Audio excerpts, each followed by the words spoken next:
So when people think about conflict and they think about family business, people think about sort of that fireworks conflict, the conflict you see on the front page of the newspapers. But one thing that we often see probably more frequently is fake harmony. And fake harmony can be really, really destructive, almost more destructive than this overt conflict that you see in like HBO Succession, or you see play out in the newspapers and the public markets. Where do you see fake harmony in your families? I think it's often when there is this sort of image of we're this harmonious family, we're all supposed to get along, we want to go have all of our meals together, we spend our time together, and you don't want to shatter that image. And so the idea of disagreeing or offering a different perspective, that can be really challenging. Yeah, it's funny. Some clients that we've worked with have a little sign up that says, "As far as everyone knows, we're a big happy family." But those are the families that are at most risk for this fake harmony. They have this image that if you shatter it, it shatters the complete identity of the family, and they protect it at all costs. But often those costs can be pretty significant.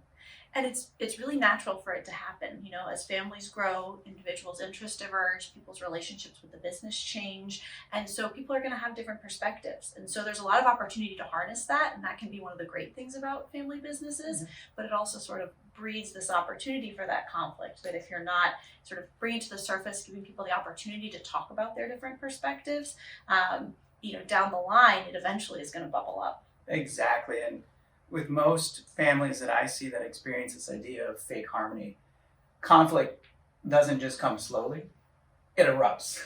I like to think about it as a cliff event where you're slowly pushing people further and further up that cliff of how much more can I take until you get to that straw that breaks the proverbial camel's back. And whatever progress those families have made over the last month, year, 5 years, decade, all rewinds backwards, and you start all over again. So there's this question of sort of what was it built on, and you hit that cliff event. And sometimes, a family that I worked with, it was an opportunity for a sale, really attractive sale that, one individual who'd sort of been leading the family for years thought there's no chance anyone is interested in this, but this came to the surface, and all of a sudden that was the trigger, and people started talking about what is it that I really want. And it was really unfortunate because they'd done all this work for years thinking they were solving for what people wanted, but people hadn't been expressing what they wanted. So then they had this opportunity, like, oh, maybe this is it, maybe we sell, which is a really unfortunate turn of events. There are ways to address what some of the underlying issues were. They've been brought to the surface. Yeah, if only it's okay to talk about those unspoken things. If only it's okay to challenge a patriarch or a matriarch.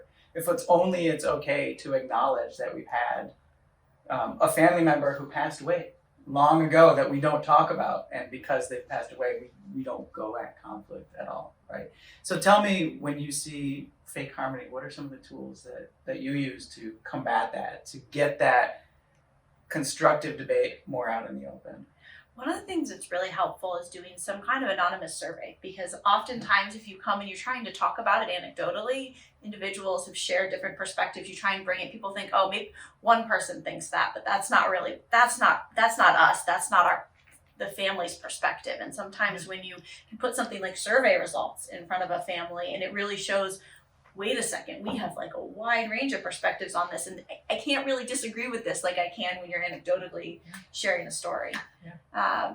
What about you? What are some of the best ways you see? So two come to mind sort of off the top of my head. One is we have this idea of a candidometer, where we pause and we ask everyone, are we really being candid? Are we talking about the things that matter here, or are we just glossing over the surface?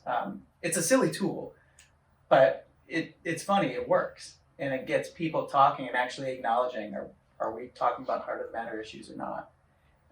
The other one that I think is really useful is case studies.